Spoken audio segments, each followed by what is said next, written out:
There is a thinking stuff from which all things are made, and which, in its original state, permeates, penetrates, and fills the interspaces of the universe. A thought in this substance produces the thing that is imaged by the thought. Man can form things in his thought, and by impressing his thought upon formless substance, can cause the thing he thinks about to be created.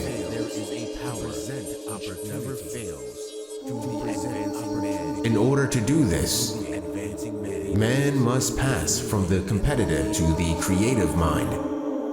Otherwise, he cannot be in harmony with the formless intelligence, which is always creative and never competitive in spirit. Man may come into full harmony with the formless substance by entertaining a lively and sincere gratitude for the blessings it bestows upon him.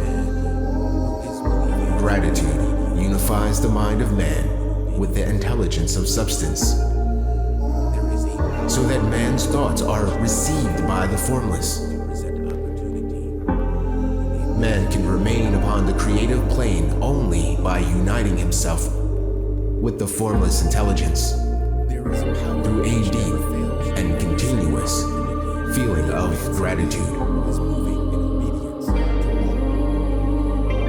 Man must form a clear and definite mental image of the things he wishes to have, to do, or to become.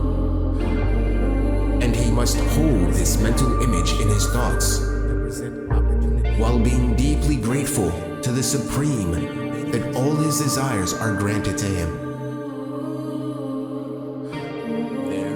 The man who wishes to get rich must spend his leisure hours in contemplating his vision and in earnest thanksgiving that the reality is being given to him.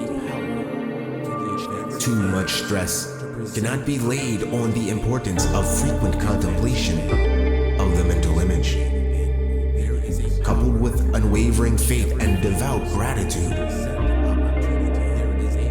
This is the process by which the impression is given to the formless, and the creative forces set in motion. The creative energy works through the established channels of natural growth and of the industrial and social order.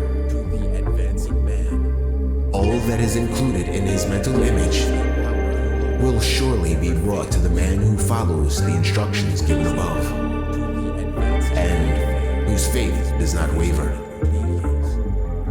What he wants will come to him through the ways of established trade and commerce. In order to receive his own when it shall come to him, man must be active.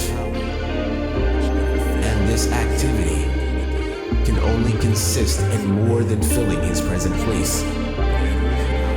He must keep in mind the purpose to get rich through the realization of his mental image. And he must do every day all that can be done that day, taking care to do each act in a successful manner. He must give to every man a use value in excess of the cash value he receives, so that each transaction makes for more life. And he must so hold the advancing thought that the impression of increase will be communicated to all with whom he comes in contact. The men and women who practice the foregoing instructions will certainly get rich, and the riches they receive will be in exact proportion to the definiteness of their vision, the fixity of their purpose, the steadiness of their faith, and the depth of their gratitude.